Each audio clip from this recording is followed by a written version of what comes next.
Hello all. So, I got the surgery in my mouth to remove the old implant. So I haven't been able to talk much lately. But things are feeling better. I can at least now eat. And, what an ordeal that was. But that's not what I'm here to talk about. I think you know what I'm here to talk about today.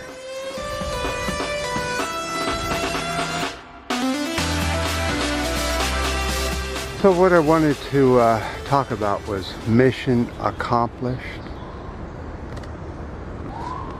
That's what the orange mob boss in the White House here in the US said after he bombed Syria, not following international law. But this criminal never follows the law. He feels he's above the law. In fact, he does everything to not do what everyone else has to do by law.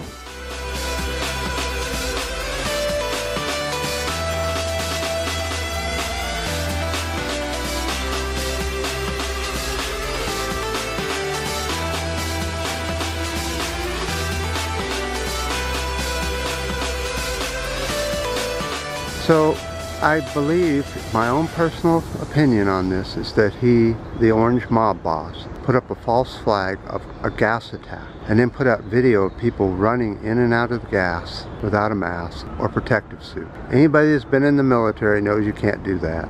We used to qualify with CS gas and it's instantaneous burning. There's none of this hold your breath, go and pick up somebody and come out. You can't even keep your eyes open. It's horrific. And anybody in the military knows what I'm talking about. Before he even bombed, just hours before he bombed, the Congress asked him to make sure he gets permission by Congress, because that's the way the president works here in the US, is the Congress decides war, not the president. That has completely flipped 180 degrees. In fact, the Senate Foreign Relations Committee, they're just in progress of giving even more war rights to the President of the U.S. Even more war powers than he already has? What are we thinking? The man isn't all there. I'm becoming very disappointed in humans. They just, you know what I mean? We have so much potential, yet we waste it on bombing. Yet we waste it on bombing each other. Yet we waste it bombing each other. Sure that he bombed some supposed gas facility, and the people that were going to check to see what kind of gas it was were never allowed to go and check, just like in Iraq with Bush too. Here in the US. Really makes me so sad. As I've said all along, the orange mob boss is the most dangerous person on the planet today, and will go down as history as probably, if there is any more human history, as one of the worst leaders this world has ever known.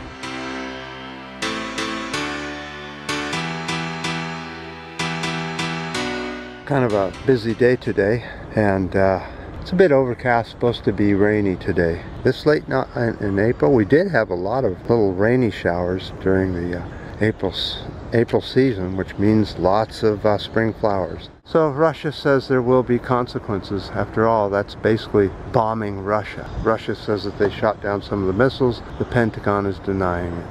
Would it be nice if humans could just start using honesty for once and diplomacy instead of violence to solving problems? Oh, by the way, this question goes to the orange mob boss in the White House. What did Syria do to the US anyway? And why is it up to us to solve problems in Syria? Just asking. Isn't it interesting, just a few days after John Bolton was appointed, we're already bombing somebody. Oh, but this is leftover from Obama. Cleanup. Yeah. There's no such thing as solving problems with violence. It just doesn't work. War is all about stealing other people's property.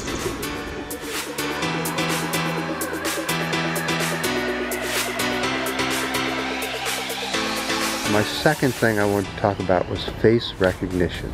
This is now becoming a real danger to society. For an example, China has CCTVs all over the countryside. Over 170 million cameras all over the country watching every move people make. Unfortunately, this facial recognition has gotten so good that they can pick people out of crowds. For an example, China went after a fugitive who drove 57 miles away from where he was photographed doing a crime, and the facial recognition software found him in a concert, and they were able to go and arrest him. That's how good this stuff's getting. China plans on putting 400 million more cameras all over their country, making sure that Big Brother watches every single thing you do. Coming to the UK, it's already there. Coming to the US, it's already here, but not nearly as bad. So why is this a clear and present danger to all of us? Well, that's pretty clear, isn't it? That if this camera were to screw up and pick you to be one of the murderers that you're looking for, man, you're going to be in a lot of hurt and have to prove that you weren't somewhere where the camera says you were. I think that artificial intelligence is probably going to be a bad situation in a lot of ways. But in another sense, it's going to be a good thing in many ways for the older people, the blind, the people that can't function on their own. They could really use a lot of AI, including the person in the White House.